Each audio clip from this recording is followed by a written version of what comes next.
Okay. This has to be a pretty straightforward video, does it not?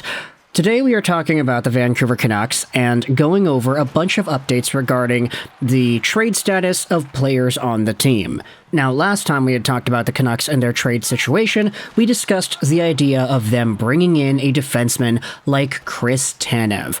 This was literally yesterday, and it was reported by guys like Elliot Friedman that names like Zadorov, Tanev, etc., other defensemen might be on the market from the Calgary Flames, and that teams like the Canucks, the Oilers, and or the Maple Leafs could be interested.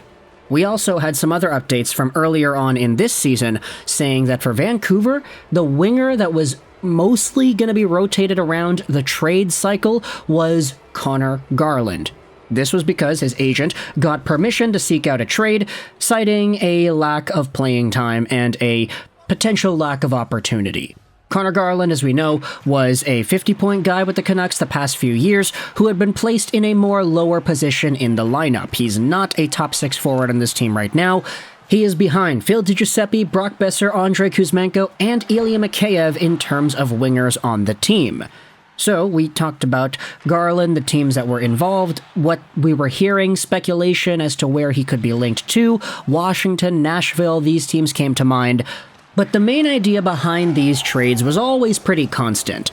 The Vancouver Canucks, firstly, need to free up some cap space, and secondly, would like to get another defenseman. Connor Garland is making $4.9 million a year till the end of 2026, and if you tried to trade for a guy like Tanev, for example, who's making $4.5 till the end of this season, then it would make sense on paper in terms of the money, and it would make sense on paper in terms of the roster. You get a right-handed defenseman upgrade, you trade away a winger, and you give Connor Garland a bigger and better opportunity elsewhere.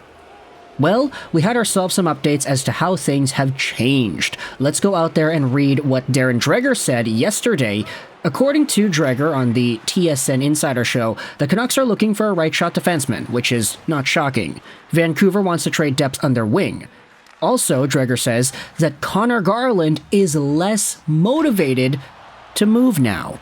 Now, this is interesting. Firstly, the Vancouver Canucks have played Garland not in the top 6, but he is instead on the third line with guys like Pia Sutar. You've got Dakota Joshua rotating around there too. Connor Garland has admittedly looked pretty alright. Like, sure, some of the same problems that Garland has with his game, where he just kind of neutralizes the play offensively, doesn't really contribute much. Some of those problems are still there, but as of late I have been impressed with Connor Garland's hustle, with his back check, how he's able to steal the puck quite a bit. He did that a lot in the overtime against the Rangers a few nights ago too. Garland has been a motivated player in Vancouver this year.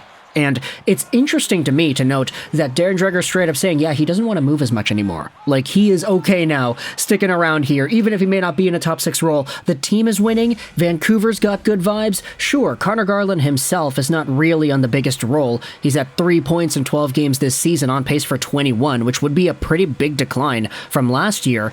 But if you're playing a part of a winning team, you feel good about it. Even if you're not scoring points, even if you're not contributing, just being a part of a winner feels good. So to hear that Connor Garland is more inclined to staying now, that's interesting, but it also goes out there and spells some other equally interesting updates regarding the Canucks and their winger situation. You see, earlier today, you had yourselves Thomas Drance tweet out that Teddy Blueger passed a very important test today, said Rick Tocchet. It sounds very much like he'll be an option on this road trip and is officially now day to day. Yeah, remember Teddy Blueger? The Canucks signed that guy earlier this offseason. He was supposed to be the third-line center of this team, not Pia Sutar. Now, Sutar has been great, 3 goals in 3 games the past little while. He's been fantastic, but Teddy Blueger was supposed to be that shutdown two-way guy.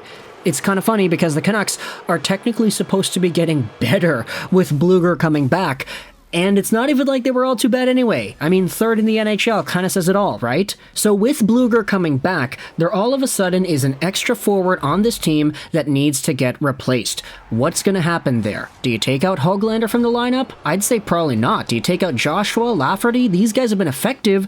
Well, Rick Dhaliwal went out there and gave an update on Donnie and Dolly earlier today as to what the Canucks could be doing.